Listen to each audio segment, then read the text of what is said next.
سکتی، یہ بات میرے بارے میں نہیں ہو سکتی۔ میں نے ابھی آپ کو کیا سمجھایا، جب بھی بات ہو، بیان ہو، جہنم کا خوف ہو، کچھ بھی ہو، تو بندہ سوچتا ہے یہ تو میرے بارے میں نہیں ہے۔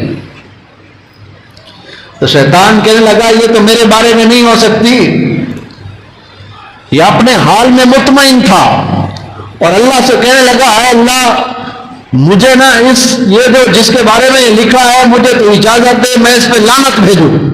اللہ نے فرمایا بھیجو۔ اب یہ کہنے لگا یہ تو کچھ اور ہوگا، چنانچہ اللہ نے اس کو اجازت دی، اس نے شیطان نے اس پر 1000 سال تک اس نافرمان پر لعنت بھیجتا رہا۔ اس کو پتہ نہیں تھا کہ جس پہ لعنت بھیج رہا ہوں 1000 سال تک وہ خود میں ہوں۔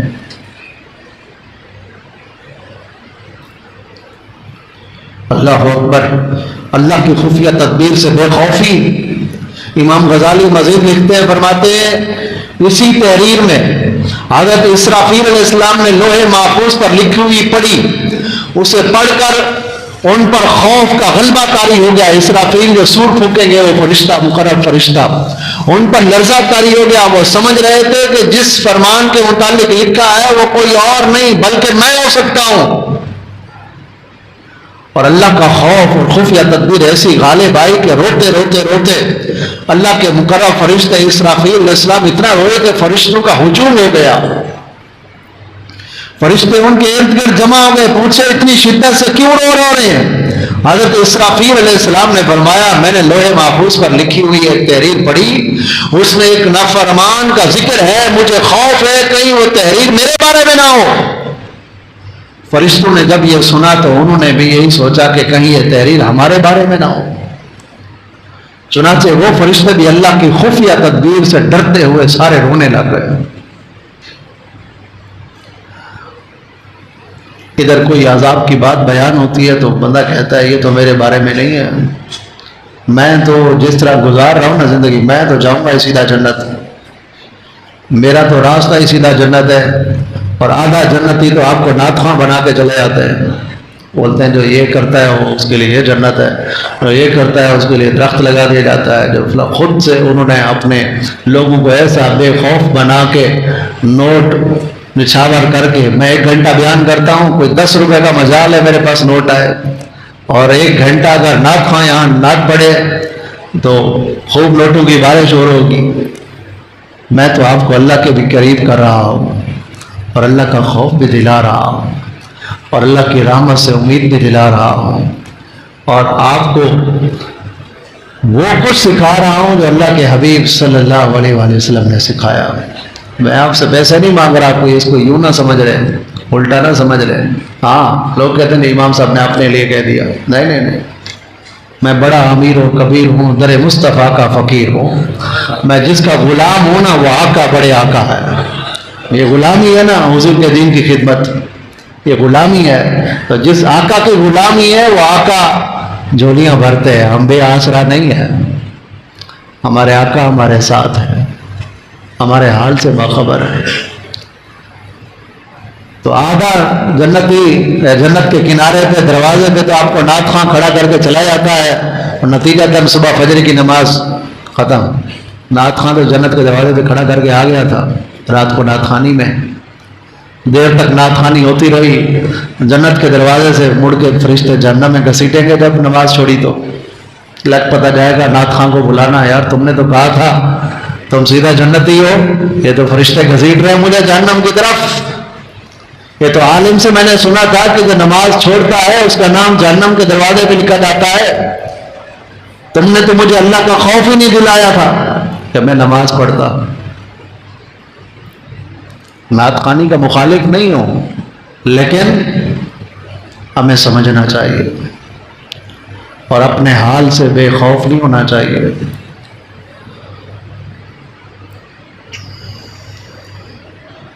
تو یہ معصوم فرشتے جب رونے لگے اور خوف کرنے لگے، اب آپ دیکھیں یہاں پر فرشتوں کا انداز کیا ہے اور شیطان کا انداز کیا تھا۔ شیطان کہنے لگا یہ تو میرے بارے میں نہیں ہے، الٹا لعنت کی اس کے اوپر، اور فرشتے نے جب وہ یہ تحریر پڑھی تو فرشتہ کہنے لگا کہ ہو نہ ہو میرے بارے میں ہو. وہ رونے لگا اللہ کے خوف سے. اور رونے والے کا انجام کیا ہے اور بے خوف رہنے والے کا انجام کیا ہوا؟ رونے والا مقرب فرشتہ آج بھی مقرب ہے اور قیامت تک مقرب ہے، ہمیشہ کے لیے مقرب ہے. اور جو بے خوف تھا، اللہ کا خوف جس نے نہیں رکھا وہ مردود ہے، اس پہ لعنت بھیجی جاتی ہے، آج قید میں ہے.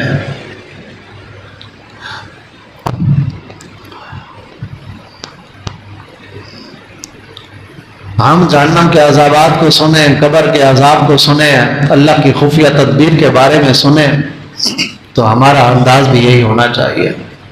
مجھے کچھ نہیں ہونے والا، یہ نہیں، مجھے تو اللہ پاک بخشی دے گا. یہ روایات، یہ عذابات، یہ ہولناکیاں میرے لیے نہیں ہیں، یہ دوسروں کے لیے ہے. ایسا مت سوچیے. اللہ پاک بے نیاز ہے، وہ کسی کا محتاج نہیں ہے. میرے بارے میں اللہ پاک کی خفیہ تدبیر کیا ہے، مجھے اس بارے میں سوچنا ہے، اس کی فکر کرنی چاہیے. میں آج نمازی ہوں، کل نمازی نہ ہوا تو میں آج اللہ کی راہ میں صدقہ کرنے والا ہوں، کل نہ ہوا تو میں بھٹک گیا تو مجھے سمجھانے والے بھی ہوئے، میری سمجھ میں نہ آیا تو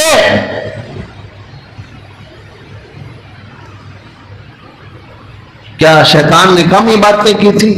بڑی باتیں کی تھی. ابھی آپ نے سنا کتنی باتیں کی اس نے تو زمین کے ذرے ذرے پہ 4 انگل چپے چپے پہ سجدہ کیا ہے. آپ تو صرف لیزریا کی اس مسجد میں بات کرتے ہیں. زمین کتنی بڑی زمین ہے. آسمان کا سنا آپ نے، 1,75,000 سال تک آسمانوں میں عبادت کرتا رہا.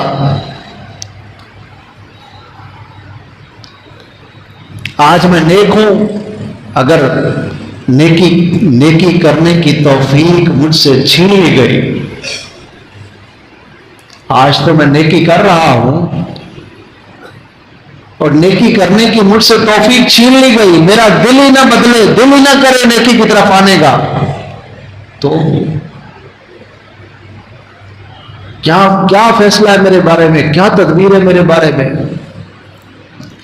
ہے مجھے توفیق نہ ملی اور میں جو کہہ رہا ہوں نا، میں گناہ چھوڑ دوں گا، میں گناہ نہ چھوڑ پایا اور موت آ گئی تو میرا کیا بنے گا؟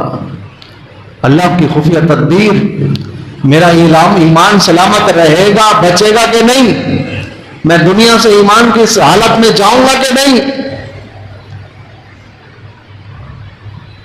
کس کے در پہ جھاؤں گا مولا گر تو ناراض ہو گیا یا رب، وقت رحلت اب آ گیا مولا جلوہ مصطفیٰ دکھا یا رب.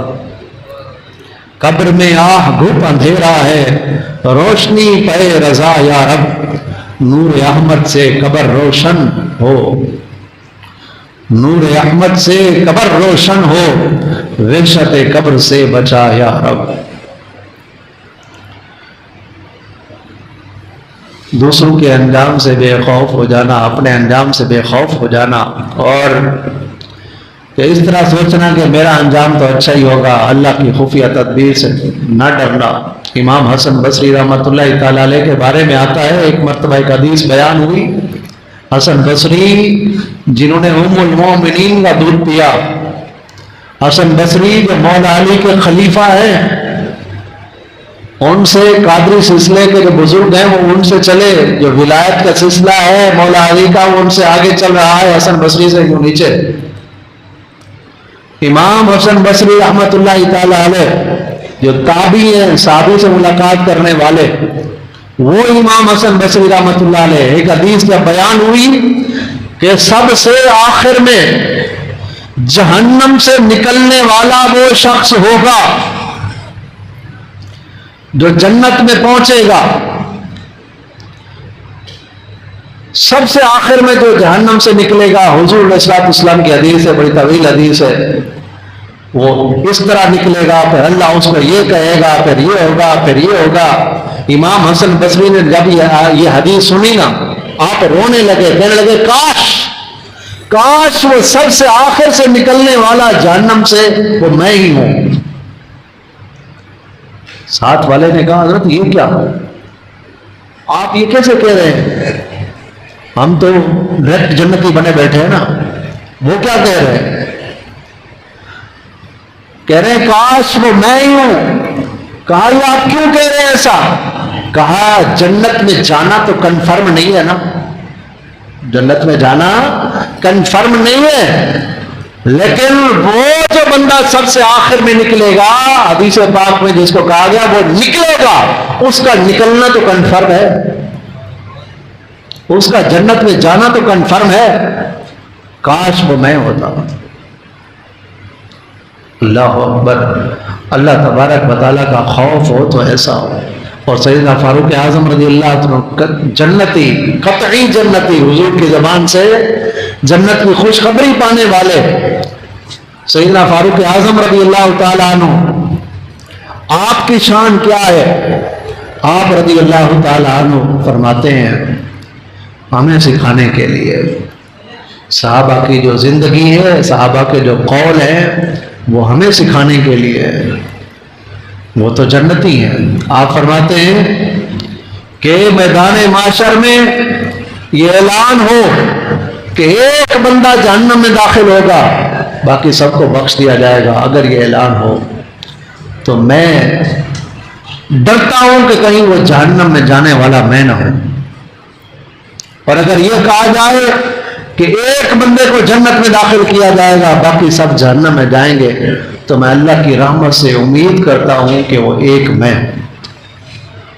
یہ ہے اللہ کا خوف بھی اور رحمت کی امید بھی۔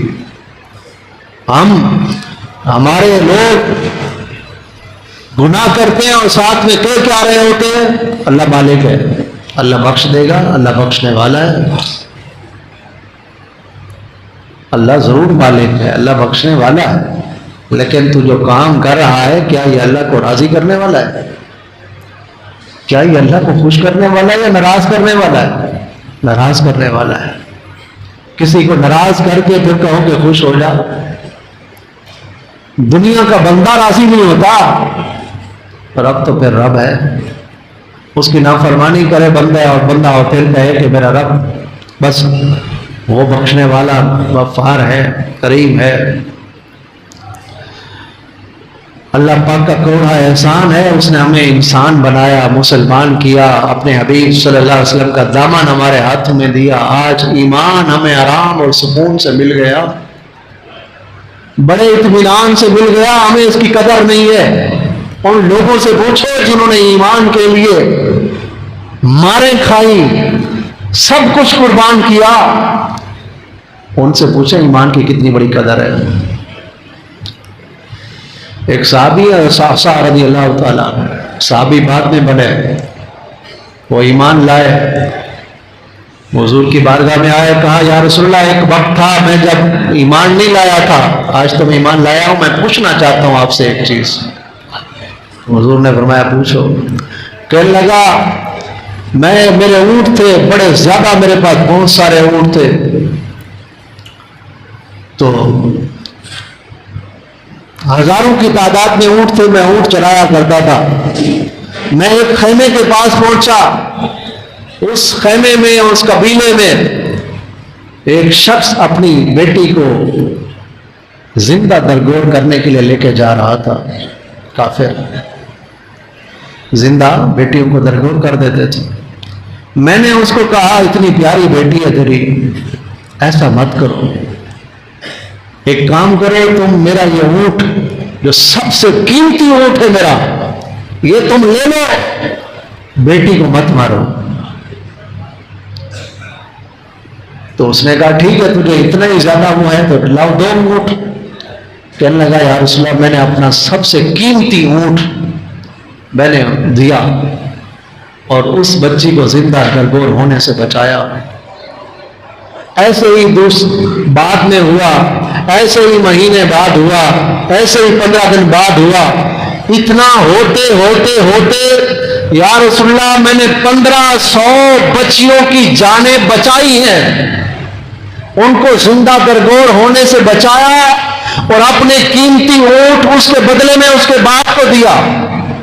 آقا یہ ارشاد فرمائیے میرے اس عمل پر اللہ مجھے اجر دے گا یا نہیں دے گا؟ تو میرے آقا صلی اللہ علیہ وسلم نے ارشاد فرمایا احساسا کیا یہ اجر نہیں کہ تجھے اللہ نے ایمان عطا فرمایا، تجھے میرے قدموں تک پہنچایا، یہ تیری اس نیکی کا اجر نہیں تو کیا ہے؟ ان لوگوں سے پوچھو جنہوں نے ایمان پانے کے لیے اگر سلمان فارسی رضی اللہ عنہ 250 سال کے صحابی جن کی عمر 200 سال سے زیادہ تھی، غلام بنتے رہے، سب کچھ بیچتے رہے، ایک کے بعد دوسرا، دوسرے کے بعد تیسرا، اپنا سب کچھ قربان کرتے رہے صرف حق تلاش کرنے کے لیے کہ آخری نبی کون ہوگا، کہاں ہوگا. سفر بھی برداشت کیے، پیسہ بھی برداشت کیا. آج تو ہم آپ کو کہتے ہیں صرف آ کر مسجد میں بیٹھ جاؤ، کچھ خرچ بھی نہ کرو، اپنا ایمان جو تمہیں گھر ماں باپ مسلمان کے گھر میں پیدا ہوتے ہوئے ملا ہے، اس ایمان کی قدر جان لو. ایمان پر دنیا سے کیسے جانا ہے یہ جان لو. اس کے لیے بھی لوگ تیار نہیں کہ میں نے جو یہ ایمان بغیر کچھ خرچ کیے، بغیر کچھ دیے میں مسلمان کے گھر میں پیدا ہو گیا ہوں، یہ کتنی بڑی نعمت ہے، کتنی بڑی اس کی قیمت ہے.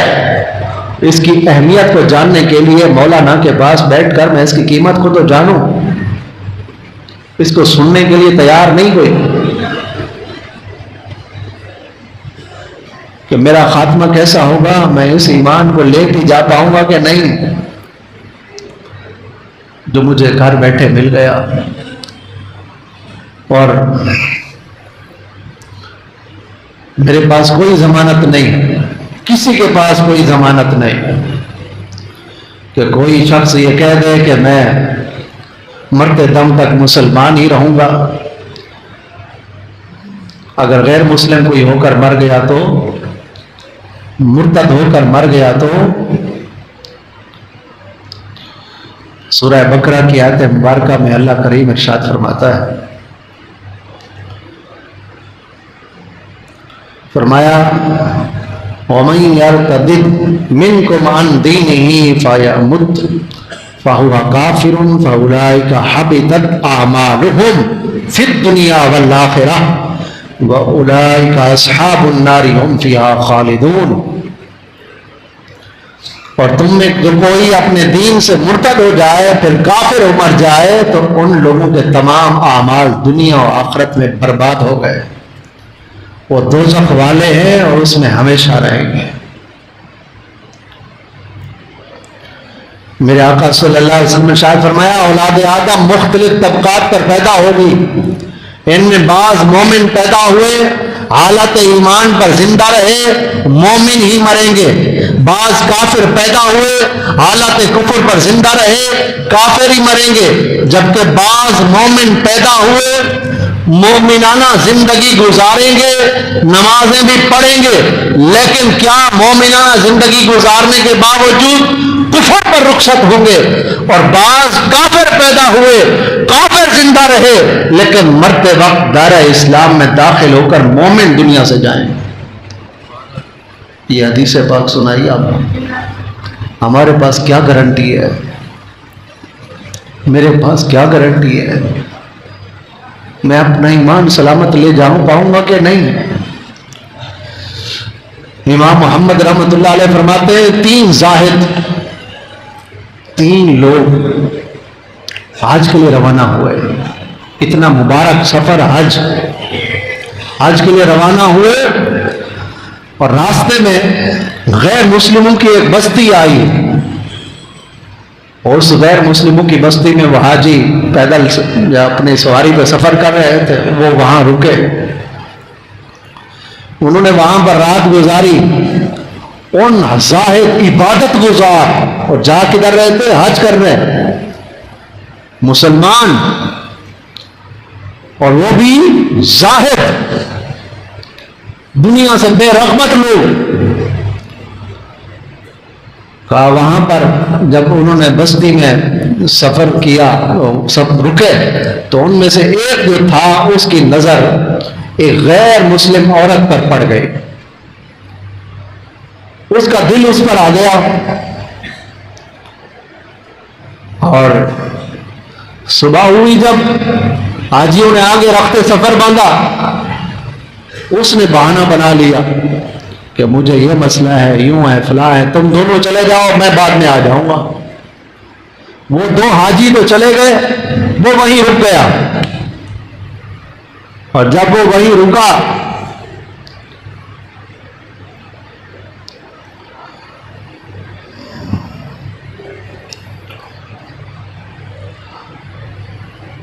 تو اس عورت کے ساتھ جس سے اس کی دل لگی ہو گئی اس کے قریب ہوا اور اس کے والد کو اپنی بات کا اظہار کیا کہ میں تمہاری بیٹی سے میری محبت ہو گئی ہے میں اسے شادی کرنا چاہتا ہوں. باپ نے کہا تم شادی نہیں کر سکتے. کہا کیوں؟ کہا اس کے لیے بڑی قربانی ہے بڑی شرط ہے اور رکھنی پڑے گی پھر تم جو ہے وہ شادی کر سکتے ہو. اس نے کیا شرط ہے؟ کہا اس کی شرط یہ ہے کہ تمہیں اپنا دین چھوڑنا ہوگا اپنا دین چھوڑنا ہوگا تمہیں غیر مسلم ہونا ہوگا مرتد. نادان اس غیر مسلم لڑکی کے عشق میں پاگل تھا. اس گندے جذبے کے ہاتھوں مجبور ہو کر امام غزالی رحمۃ اللہ تعالی علیہ فرماتے ہیں کہ شہوت بڑے بڑے بادشاہوں کو غلام بنا دیتی ہے بڑے بڑے بادشاہوں کو غلام بنا دیتی ہے. اللہ ہمیں اس فسادات سے دنیا کے اس فتنے سے بچائے. ہمارے معاشرے میں اس قسم کے بہت سے فسادات بڑھتے جا رہے ہیں. نوجوانوں اللہ نے یہ جوانی عبادت کے لیے دی ہے. اللہ نے یہ طاقت یہ صحت تمہیں عبادت کے لیے دی ہے. اسے یہ دل جو دیا ہے یہ اللہ نے اپنی یاد کے لیے بنایا ہے. اس دل میں صرف رب کی ذات کو بساؤ اللہ کی یاد سے دل کو منور کرو. دنیا کی ناجائز محبتوں میں کچھ نہیں رکھا اور بس اوقات تو یہ محبتیں بندے کو لے ڈوبتی ہیں جیسے اس کے ساتھ ہوا. اب وہ بد نصیب اس نے اسلام چھوڑ دیا. اس لڑکی کے ساتھ شادی ہو گئی پھر کئی عرصے تک وہ وہیں رہا اور بے ایمانی کی حالت میں موت آ گئی. حاجی کچھ عرصہ پہلے واپس سے جب لوٹے تو اس بستی کے پاس جب پہنچے دیکھا کہ ایک قبر کے پاس ایک عورت اور 2 بچے بیٹھے رو رہے ہیں. پوچھا کیا ہوا؟ کہا ایسا ایسا ماجرا ہوا یہاں پر ایسے بندہ آیا تھا اس کی عشق محبت ہوئی تھی اور جو شادی ہوئی ایسے اس نے اسلام کو چھوڑ دیا اب وہ مر گیا ہمیں چھوڑ کر تنہا وہ مر گیا. جب انہوں نے سنا وہ تو ہمارا ساتھی تھا مسلمان تھا وہ بھی رونے لگے. عورت نے کہا تم کیوں روتے ہو تم کون ہو تمہارا کیا تعلق اس سے؟ انہوں نے بتایا بات یہ ہے کہ یہ مسلمان تھا اور یہ ہمارا ساتھی اور بہت بڑا عبادت گزار تھا. جب اس عورت نے یہ سنا تو وہ اور زیادہ رونے لگی. عورت یہ کہنے لگی یہ ماجرا ہے تو پھر سنو اتنی بڑی عبادات نماز روزے زاہد کا جب تذکرہ سنا تو اس کا دل اسلام کی طرف مائل ہو گیا. اس نے کہا تو مجھے بھی اور میرے بچوں کو مسلمان بنا دو. آپ غور کر رہے ہیں جو زاہد تھا عبادت گزار تھا مسلمان پیدا ہوا تھا وہ دنیا سے گیا تو کافر ہو کر مرا. اور وہ عورت جو غیر مسلم تھی وہ دنیا سے جا رہی ہے تو مسلمان ہے. ہمارا کیا گارنٹی ہے ہمارے پاس؟ ہم جس حال میں ہیں مطمئن ہو کے بیٹھے ہیں کبھی ایمان کی فکر کی نہیں. کبھی ایمان کو کمزور کرنے والے کاموں سے بچے نہیں، ایمان کو برباد کرنے والے کاموں کا کبھی سوچا ہی نہیں ہے کہ یار ان کاموں سے تو ایمان برباد ہو سکتا ہے، میرا رب ناراض ہو سکتا ہے، میرا ایمان چلا گیا تو میرا کیا بچے گا۔ ابھی میں نے آیت سنائی ہے آپ کو اوپر، ان کے اعمال دنیا آخرت اللہ نے فرمایا تباہ و برباد، سب ختم، اور جہنم کا ایندھن ہے وہ۔ لہذا مسلمان کو چاہیے اپنے انجام سے بے خوف نہ ہو۔ مسلمان ہے عطار تیری عطا سے، مسلمان ہے عطار تیری عطا سے، ہو ایمان پر خاتمہ یا الہی، ہو ایمان پر خاتمہ یا الہی۔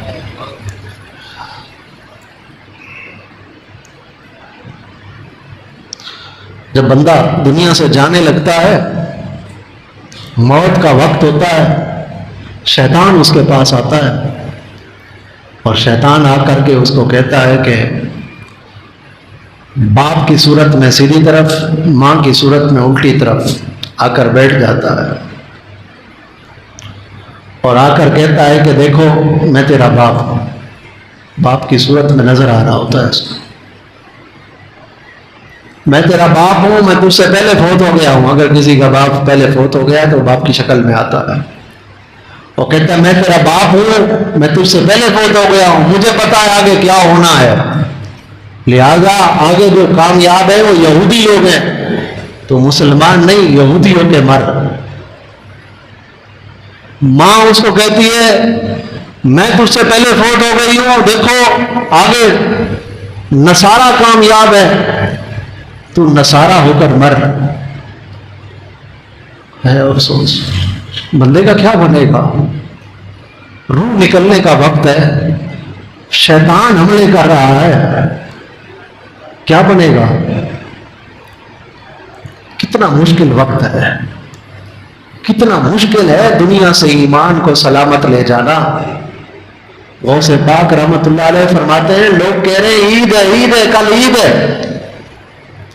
فرمایا میرے لیے عید کا دن وہ ہوگا جس دن میں اپنا ایمان سلامت لے کے قبر میں پہنچ جاؤں گا۔ عید میں کپڑے پہن کر مبارکباد دینے والوں، عید میں خوشیاں منا کر، خوشیاں منانا کوئی گناہ نہیں ہے، ثواب ہے، لیکن خوشیوں میں اللہ کی نافرمانی کرنے والوں، تمہاری کون سی عید ہے؟ عید کا دن تو وہ ہوگا جب ہم اپنا ایمان سلامت لے کے قبر میں پہنچ جائیں گے، اس شیطان مردود سے ہم اپنا ایمان سلامت لے کے قبر میں پہنچیں گے۔ وہ دن ہوگا خوشی کا دن، وہ دن ہوگا، وہ کفن پرانا بھی ہو تو خیر ہے۔ سیدنا صدیق اکبر رضی اللہ تعالیٰ عنہ جب دنیا سے جانے لگے نا، آپ نے اپنی بیٹی ہماری امی جان حضرت عائشہ صدیقہ رضی اللہ تعالیٰ عنہ سے پوچھا کہ یہ بتاؤ حضور علیہ الصلوۃ والسلام کے کفن میں کتنے کپڑے تھے؟ تو کہنے لگی 3 کپڑے تھے۔ تو آپ نے فرمایا ایک کپڑا تو میرے پاس ہے،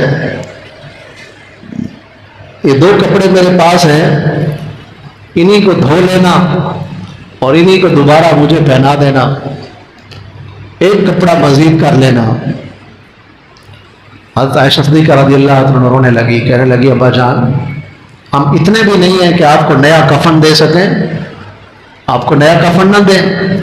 کہا بیٹی یہ جو پھٹے پرانے کپڑے ہیں نا میرے، یہ تو 2 چادریں ہیں، نئے کپڑے کا زیادہ حقدار زندہ بندہ ہے، دنیا سے جانے والے کو کوئی سروکار نہیں ہے اس کا کفن پرانا ہے یا نیا ہے، اس کا تو اعمال نامہ ہے، اس کا تو وہ عمل ہے جو رب کو راضی کیا اس نے، وہ ہے اس کا، دنیا کے کفن کا اس کو کچھ نہیں ہے سروکار۔ اے ان قریب دنیا سے جانے والوں، اپنی آخرت کی فکر کرو، اپنے ایمان کی فکر کرو۔ آج ہم اس قسم کے کاموں میں پڑے ہیں کہ جو ایمان کو برباد کرنے والے ہیں۔ کتابوں میں لکھا ہے برسیہ نامی ایک عبادت گزار تھا، اللہ پاک نے اسے لمبی زندگی عطا فرمائی تھی، اور یہ سب سے الگ تھلگ ہو کر اللہ پاک کی بات میں مصروف رہتا تھا۔ اس نے 200 سال اس طرح گزارے کہ ایک لمحے کے لیے بھی کوئی گناہ نہیں کیا تھا۔ 200 سال اس طرح گزارے کہ ایک لمحے کے لیے بھی اس نے کوئی گناہ نہیں کیا تھا۔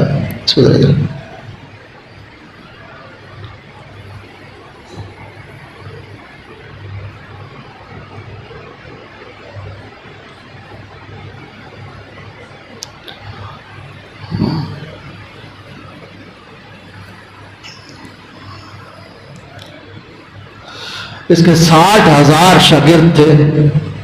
کتنے؟ 60,000 شاگرد، اور سب کو اس کا ایسا فیضان ملا تھا کہ ہوا میں اڑتے تھے۔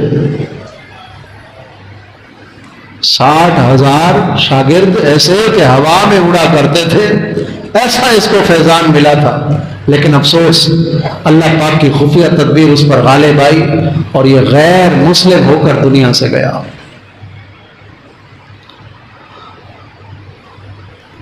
ہوا کچھ یوں، ایک مرتبہ شیطان انسانی روپ میں اس کے پاس پہنچا۔ برسیہ کا عبادت خانہ جہاں رہ کر یہ عبادت کیا کرتا تھا، وہاں پر وہ ایک اونچا گنبد تھا، اس کے پاس شیطان آ کے جو ہے وہ کھڑے ہو کر اسے شیطان نے آواز دی، برسیہ برسیہ کہاں ہو؟ جو اللہ کی عبادت کرنا چاہتا ہے اسے کسی دوست کی ضرورت نہیں ہوتی۔ وہ کہنے لگا، شیطان نے انسانی شکل میں بن کر آیا تھا، کہنے لگا میں آپ سے دوستی کرنا چاہتا ہوں، مجھے بھی ساتھ عبادت میں لگا لو۔ تو اس نے کہا، برسیہ نے کہا کہ جو اللہ کی عبادت کرتا ہے اس کو کسی کی دوستی کی ضرورت نہیں ہوتی، جاؤ یہاں سے، میں تجھ سے کوئی دوستی نہیں کرنا چاہتا۔ شیطان بڑا خبیث ہے، اس بدبخت بہانے ایک سے ایک بہانے آتے ہیں اس کو۔ آپ اس کا ایک بہانہ اگر جھٹک دیں گے تو آپ کو اور بہانہ ڈال دے گا، وہ جھٹک دیں گے تو اور بہانہ ڈال دے گا، نیکی سے روکنے کی پوری کوشش کرے گا۔ اگر پھر بھی آپ کھڑے ہو جائیں کہ نہیں میں نیکی کروں گا، تو پھر بولے گا اچھا چلو زیادہ نیکی یہ نہ کر پائے، تھوڑی سی نیکی کرے، کیا ادھر صلاۃ تسبیح پڑھی، چل چل چل نکل، کہیں ایسا نہ ہو یہ دعا مانگ لے، کہیں ایسا نہ ہو یہ 2 نفل اور پڑھ لے۔ پہلے وہ نیکی کرنے نہیں دیتا، پھر بندہ زور لگا کے جیسے تیسے مسجد میں آ جائے، نیکی کر لے، پھر وہ تھوڑے پہ ہاتھ رکھتا ہے، کہ تھوڑا کر لے، زیادہ نہیں کرنا، کسی نہ کسی طرح اس کو بھٹکا دیتا ہے۔ یہ شیطان کے باہر ہیں جس سے میں آپ کو آگاہ کر رہا ہوں۔ تو شیطان نے پھر پیترا بدلا، خبیث نے 3 دن عبادت خانے کے باہر لگاتار عبادت کی۔ شیطان عبادت خانے میں اس نے گھسنے نہیں دیا، یہ باہر انسانی شکل میں تھا، باہر ہی رہا 3 دن تک، اور 3 دن تک اس نے نہ کچھ کھایا، نہ کچھ پیا، نہ سویا، 3 دن تک عبادت کرتا رہا۔ جب اس نے 3 دن تک عبادت کی تو وہ جو عابد تھا 200 سال جس نے عبادت کی تھی، بڑا متاثر ہوا، یار میں تو سوتا بھی ہوں، کھاتا بھی ہوں، پیتا بھی ہوں، عبادت بھی کرتا ہوں، ضرور گناہ نہیں کیا کوئی ایک، 200 سال ہو گئے، لیکن یہ چیزیں تو میرے ساتھ ہیں، یہ کون سا عبادت گزار آ گیا جو مجھ سے بڑا ہے، جو 3 دن سے عبادت ہی کر رہا ہے، نہ سو رہا ہے، نہ کھا رہا ہے، نہ پی رہا ہے۔ کیسا وار کیا شیطان نے، بڑا متاثر ہوا عابد۔ تو اب کیا ہوا کہ اس نے کہا، عبادت گزار نے کہا، کاش یار میں بھی اس طرح بن جاؤں تیری طرح، نہ کھاؤں نہ پیوں نہ سوؤں، بس عبادت ہی کروں۔ شیطان نے کہا ہو تو سکتا ہی ہے۔ بولے وہ کیسے؟ بولے میں طریقہ بتاتا ہوں۔ اب شیطان اپنی اصل بات پہ آ گیا، کہا مجھ سے دراصل نہ ایک گناہ ہو گیا تھا۔ شیطان نے کہا مجھ سے نا دراصل ایک گناہ ہو گیا تھا، اور جب مجھے وہ گناہ یاد آتا ہے تو میری یہ کیفیت ہو جاتی ہے کہ مجھے نہ بھوک لگتی ہے، نہ پیاس لگتی ہے، نہ نیند آتی ہے۔ وار دیکھ رہے شیطان کا، کہہ رہا ہے مجھے وہ گناہ یاد آتا ہے، میں ایسا ڈر جاتا ہوں، نہ میری نیند اڑ جاتی ہے، نہ بھوک لگتی ہے، نہ کچھ پیاس لگتی ہے۔ بس تم ایسا کرو، تم بھی اگر یہ کرنا چاہتے ہو تو اپنے اندر یہ کیفیت پیدا کرنا چاہتے ہو تو پھر تو بھی ایک گناہ کر لے وہی والا، تیری بھی نیند اڑ جائے گی، پھر عبادت کرتے رہنا۔ ابھی بھی کئی لوگ سو رہے ہیں، نیند نہیں اڑ رہی ان کی۔ بس تھوڑا سا ٹائم اور دے دیں، اختتام کرتا ہوں۔ تو کیا کہ وہ کہنے لگا کہ تو بھی وہ گناہ کر لے، تیری نیند بھی اڑ جائے گی اور سونا تیرا ختم ہو جائے گا، پانی ختم، بس ہر ٹائم عبادت کرنا۔ عابد کہنے لگا کہ بات تو ٹھیک ہے، ایسا ہی ہے، میں بھی وہ گناہ کر لیتا ہوں۔ شیطان نے، میں نے کہا نا، کئی وہ جال ڈالتا ہے، ایک جال سے بندہ نکلے دوسرا جال پھینک دیتا ہے، وہ ڈالے تیسرا جال پھینک دیتا ہے، کہہ رہا ہے میں کسی جال میں تو پھنساؤں گا، ہاں بندہ اللہ کی پناہ میں آ جائے، شیطان مردود کو دھتکار دے اور رب سے کہے اے اللہ مجھے پناہ عطا فرما، اے اللہ شیطان مردود سے مجھے پناہ عطا فرما، لا حول شریف پڑھے، اعوذ باللہ پڑھے، رب کو یاد کرے تو شیطان بڑا کمزور ہو جاتا ہے، اس کے جال ٹوٹ جاتے ہیں، وہ پھر بندے کے اوپر گرفت نہیں کر پاتا، ورنہ اس نے قسم کھائی ہے کہ میں بندوں کو گمراہ کروں گا، مرتے دم تک ان کا ایمان برباد کرنے میں کوئی کسر نہیں چھوڑوں گا۔ لیکن اللہ نے فرمایا میرے مخلص بندے پر تیرا کوئی اثر نہیں ہوگا۔ اب شیطان نے یہ باتیں جب کی تو سن کر برسیا بہک گیا، بولا اچھا بتاؤ کون سا گناہ کروں؟ شیطان نے کہا بدکاری کر لو۔ کیا کہا؟ بدکاری کر لو، بدکاری زنا کر لو۔ برسیا کہنے لگا بڑا بدبخت ہے تو، میں نے آج تک کوئی گناہ نہیں کیا، ڈائریکٹ مجھ سے گناہ کروا رہا ہے، وہ بھی بدکاری، یہ میں نہیں کر سکتا۔ شیطان نے کہا چلو ایسا کرو قتل کر دو کسی کو۔ برسیا کہنے لگا کہ میں یہ بھی نہیں کر سکتا، میں نے آج تک 200 سال ہو گئے کوئی گناہ نہیں کیا اور تو مشورہ دے رہا ہے قتل کر دو کسی کو۔ اس نے کہا چلو ایسا کرو شراب پی لو۔ عابد نے سوچا، اس برسیا عبادت گزار نے سوچا کہ یار یہ تو کچھ ہے آسان ہے باقی دو گناہوں کے مقابلے میں، چلو ایسا کرتا ہوں شراب پی لیتا ہوں۔ اس برسیا نامی عبادت گزار نے، جس نے 200 سال تک عبادت کی تھی، کوئی گناہ نہیں کیا تھا، شیطان نے اسے شراب پلائی۔ جیسے ہی اس نے شراب پی، شیطان نے اس سے بدکاری بھی کرائی، شراب کے نشے میں زنا بھی کروایا اور شراب کے نشے میں قتل بھی کروایا۔ تینوں گناہ اس سے شیطان نے کرا لیے۔ جیسے ہی پتا چلا لوگوں کو برسیا نامی شخص اس نے بدکاری کی ہے، اس نے گناہ کیا ہے، لوگوں کو نہ قتل کیا ہے، کسی کو بدکاری بھی کی ہے، لوگوں نے اس کو پکڑا، پکڑ کر کے لوگ بادشاہ کے پاس لے گئے، اور پکڑ کر کے جب بادشاہ کے پاس لے گئے اس کی سزا مقرر ہوئی کہ اس کو پھانسی چڑھا دیا جائے، اس کی سزا ہے کہ اس کو پھانسی کے پھندے پہ لے جایا جائے۔ اب جب وہ بندہ پھانسی کے پھندے پہ آ گیا، 200 سال تک گناہ سے بچ کر عبادت کرنے والا پھانسی کے پھندے پہ آ گیا، شیطان اس کے پاس آتا ہے، کہتا ہے پھنس گیا ہے تو، لیکن یاد رکھ میں اب بھی تجھے نکال سکتا ہوں۔ بولے کیسے؟ میں اس پھانسی سے تجھے بچا سکتا ہوں۔ تو کیسے؟ بولے ایسا ہے کہ تو یہیں کھڑے کھڑے مجھے سجدہ کر لے، مجھے خدا مان لے، میں تجھے پھانسی سے نکال سکتا ہوں۔ اس بدبخت نے شیطان کو سجدہ کیا اور اس کو خدا مانا، اور اس کا ایمان بھی برباد ہو گیا، اور اسی حال میں وہ دنیا سے چلا گیا، اس کو پھانسی ہو گئی۔ 200 سال تک عبادت کرنے والا، گناہوں سے بالکل بچ کر رہنے والا، اس کا ایمان برباد ہو گیا، ہمارا کیا بنے گا؟ ہم دنیا کی زندگی میں ایسے مطمئن ہو کے بیٹھے ہیں جیسے ہم نے دنیا سے سیدھا جانا ہے تو جنت میں جانا ہے۔ اور ہمیں برے خاتمے کا کوئی ڈر ہی نہیں ہے. سیدی اعلیٰ حضرت رحمۃ اللہ علیہ فرماتے ہیں جسے برے خاتمے کا ڈر نہیں ہوتا، جسے ایمان کے چھن جانے کا ڈر نہیں ہوتا، موت کے وقت ڈر ہے اس بات کا کہ موت کے وقت اس کا ایمان برباد ہو جائے. اس کو زندگی میں ڈرنا ہے، اس کو زندگی میں اس طرح کہ بچنا ہے ایسے کاموں سے. اب وہ کام کون کون سے ہیں، میں وہ کچھ کام بھی بتا دیتا ہوں. وہ کام ایسے برے کون سے ہیں جس سے بندے کا ایمان برباد ہو سکتا ہے، ان کاموں سے ہم بچیں. سب سے پہلی بات تو میں اتنی دیر سے جو بیان کر رہا ہوں، اللہ تبارک و تعالیٰ کی خفیہ تدبیر سے بندہ ڈرے. میرے بارے میں رب تبارک و تعالیٰ کیا فیصلہ فرما چکا ہے، میرا کیا ہوگا.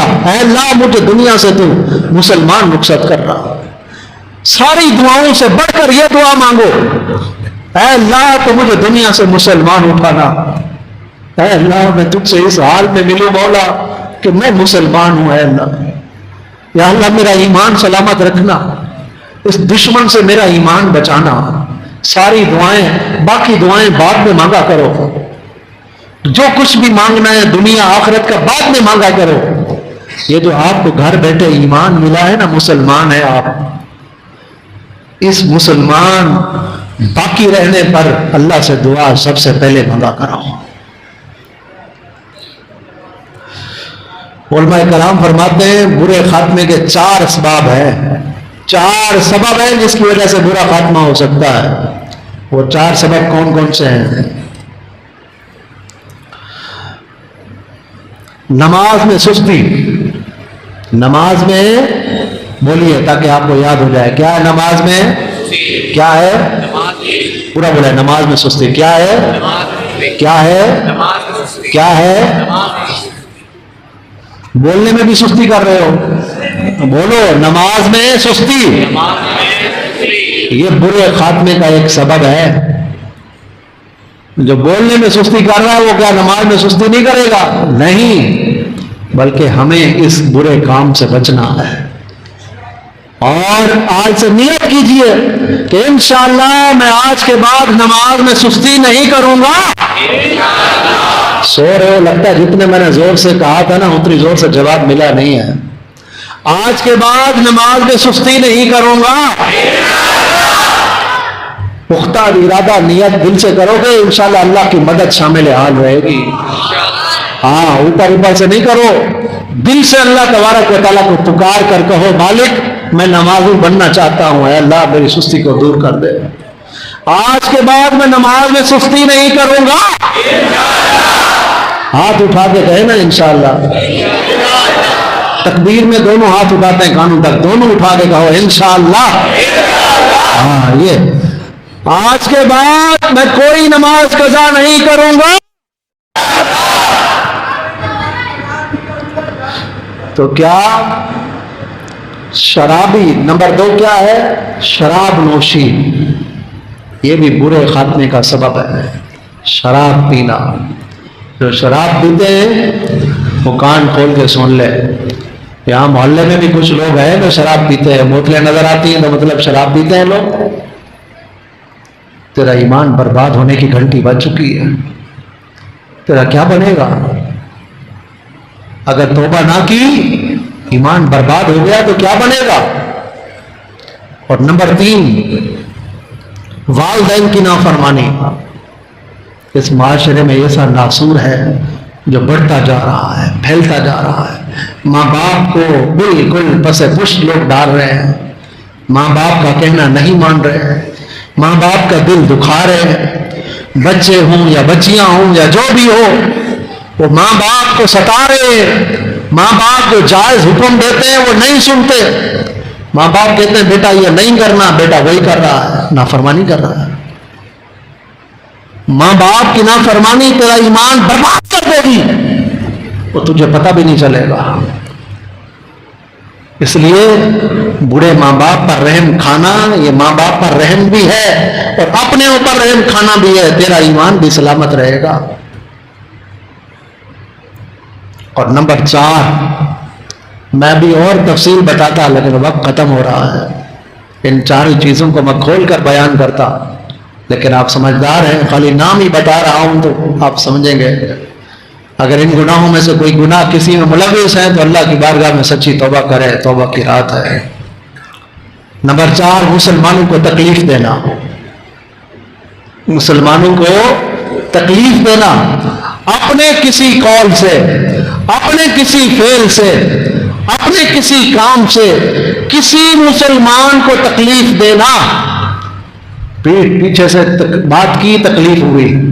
غیبت کرنا بھی تکلیف دینا ہے. کسی کا حق دبا لینا یہ بھی مسلمان کو تکلیف دینا ہے. کسی کا مال کھا جانا یہ بھی مسلمان کو تکلیف دینا ہے. اپنے بچوں کی شادی نہ کرنا یہ بھی تکلیف دینا ہے. بچوں کی شادیاں کرا کر کے طلاق لے لینا زبردستی میں، انا میں آ کر، یہ بھی تکلیف دینا ہے. اور اپنے بھائی سے چھوٹی چھوٹی باتوں پر، جائیداد پر، کسی بات پر لڑ پڑنا یہ بھی تکلیف دینا ہے. اپنے قریب والے پڑوسی، گھر کے قریب رہنے والے کو اپنے کسی شور شرابے، کسی چیز سے بھی، اپنے کچرے سے بھی، کسی چیز سے تکلیف دینا یہ بھی تکلیف دینا ہے. ایسے بن جائیں آپ کہ بے ضرر ہو جائیں. آپ کے مرنے کے بعد بھی لوگ گواہی دیں، کہیں بڑا بے ضرر بندہ تھا، لوگوں کو تکلیف نہیں دیتا تھا، لوگ اس سے بڑے خوش تھے، لوگ اس سے بڑے خوش تھے. ہر دوسرا بندہ جب یہ کہے گا، حدیث پاک میں انتم الخلفاء، حدیث پاک کا مفہوم ہے تم سب زمین پر اللہ کے خلیفے ہو. تمہاری منہ سے جو نکلتا ہے کسی کے بارے میں، کسی مرنے والے کے بارے میں، اللہ تعالیٰ اس مرنے والے کے بارے میں ویسا فیصلہ کر دیتا. جب بندے کہتے ہیں نا کہ مرنے والا بڑا اچھا تھا، تو اللہ کریم اگر وہ برا بھی تھا تو اللہ کریم اس کو اچھا کر دیتا ہے. لیکن اچھا ہو تو لوگوں کے ساتھ اچھائی کا برتاؤ کرے تو بیان کر کر کے گلے بیٹھ گئے، بٹھا بٹھا کے التجائیں کر کر کے ہم سمجھا سمجھا کے رہ گئے. لیکن لوگ ہیں کہ اپنی انا اور ضد سے باز نہیں آ رہے. لوگ ہیں کہ مسلمانوں کو تکلیف دیے جا رہے. کوئی کس وجہ سے تکلیف دے رہا ہے، کوئی کس وجہ سے تکلیف دے رہا ہے. شیطان والی انائیں، ضدیں لوگوں نے بنائی ہوئی ہے. زمینوں کے جھگڑے ہیں، جائیداد کے جھگڑے ہیں، پتہ نہیں کون سے، میں کون سی میں آپ کو مینشن کروں وہ چیزیں جس سے ہم تکلیف دے رہے ہوتے ہیں، اور ہمیں بس اوقات پتہ بھی ہوتا ہے کہ یہ تکلیف دے رہا ہو. لیکن پھر بھی میں تو یقین جانیے، میں گاڑی چلا رہا ہوں نا، اگر بائک ہو یا کار ہو، تو میں ہارن بھی کوشش کرتا ہوں کہ نہ بجاؤں، ہارن بھی نہ بجاؤں کہ کہیں میرے تھوڑی دیر صبر کر لو. جب بالکل اس کو لگا کہ اب نہیں راستہ مل رہا تو پھر ہارن بجائے. کیوں؟ کہیں ایسا نہ ہو یار میرے ہارن بجانے سے اس بیچارے کو تکلیف ہو جائے، اس کو تشویش ہو جائے. اتنا بھی بندہ خیال کرے. جب اتنی چیزوں کا خیال کرے گا تو وہ بڑی بڑی چیزوں سے ہی بچے گا. اور اس طرح کے اور بھی برے کام ہیں. اور توبہ کے یاد رکھیے 3 ارکان ہیں. گناہ کا اقرار کرنا، اے اللہ مجھ سے گناہ ہو گیا مجھے معاف کر دے، اقرار کرنا. اور اس گناہ سے نفرت کرنا، یہ دوسرا رکن ہے توبہ کا. اور تیسرا رکن یہ ہے کہ آئندہ وہ گناہ نہ کرنے کا پکا ارادہ کرنا. یہ 3 توبہ کے ارکان ہیں. یہ 3 ارکان ہوں گے تو گناہ معاف ہوگا. جن چیزوں کا ذکر ہوا، جن باتوں کا ذکر ہوا، اور ان گناہوں سے اللہ کریم ہمیں بچائے، برے خاتمے سے بچائے. برے خاتمے کے مزید تھوڑی سی اور چیزیں بھی ہیں، وہ بھی سن لیں. امیر علیہ سنت نے برے خاتمے کے اسباب رسالہ لکھا. آپ نے اس میں لکھا چغلی کھانا برے خاتمے کا سبب ہے. ایک مسلمان کو دوسرے سے لڑانا، چغلی کرنا، یہ بھی برے خاتمے کا سبب ہے. اور شراب پینا برے خاتمے کا سبب ہے. حسد کرنا، دوسروں کی نعمت دیکھ دیکھ کے جلتے رہنا. اس نے گھر کیوں بنا لیا، اس نے گاڑی کیوں بنا لی، موبائل اچھا کیوں ہے، اچھا پہنتا کیوں ہے، کاروبار اس کا اچھا کیوں چل رہا ہے، تباہ ہو جائے اس کی دکان. یہ جو جلن ہو رہی ہے نا، حسد ہو رہا ہے، اس کا سب کچھ ختم ہو کے مجھے مل جائے، یہ بھی تباہی اور بربادی اور برے خاتمے کا سبب ہے۔ اور بدنگاہی، اپنی آنکھوں کو حرام سے نہ بچانا، غیر محرم عورتوں کو دیکھنا، امرد بچوں کو دیکھنا، غیر محرم عورتوں کو دیکھنا اور فلمیں ڈرامے دیکھنا، یہ بھی برے خاتمے کے اسباب میں سے ایک سبب ہے۔ فرض ہونے کے باوجود حج ادا نہ کرنا، اذان ہو رہی ہو باتوں میں مصروف رہنا، یہ بھی برے خاتمے کا سبب ہے۔ جب اذان ہو رہی ہو تو خاموش ہو کر اذان کا جواب دیں۔ ناک تول میں ڈنڈی مارنا، یہ بھی برے خاتمے کا سبب ہے۔ اللہ کریم ان سارے برے خاتموں کے اسباب سے ہمیں بچائے، ہمارا ایمان سلامت رکھے، ایمان پر ہمارا خاتمہ فرمائے، پیارے حبیب صلی اللہ علیہ وآلہ وسلم کے لوائے حمد کے نیچے ہمیں جگہ عطا فرمائے۔ وقت جو ہے وہ اختتام کی طرف پہنچا، بیان اگرچہ بہت سارا ابھی بھی باقی تھا، لیکن انشاءاللہ العزیز یہ بیان آپ بار بار سنتے رہیں گے تو انشاءاللہ العزیز آپ کو فائدہ حاصل ہوگا، پھر سے رینیو ہونا، پھر سے یاد ہونا، یہ آپ کو یاد آ جائے گا کہ میں نے ان چیزوں سے بچنا ہے۔ انشاءاللہ میں اپنا یہ بیان مکمل اپنے یوٹیوب چینل پر اپلوڈ کر دوں گا، مولانا عابد مدنی اس نام سے چینل ہے، انشاءاللہ عزیز آپ کو یہ بیان وہاں بھی مل جائے گا۔ یہ بار بار سنتے رہیں گے تو انشاءاللہ ان چیزوں سے بچتے رہیں گے۔ اللہ کریم سے ہم عافیت اور خیر کے ساتھ، ایمان کی سلامتی کے ساتھ خاتمے کی التجا کرتے ہیں۔ وما علینا الا البلاغ۔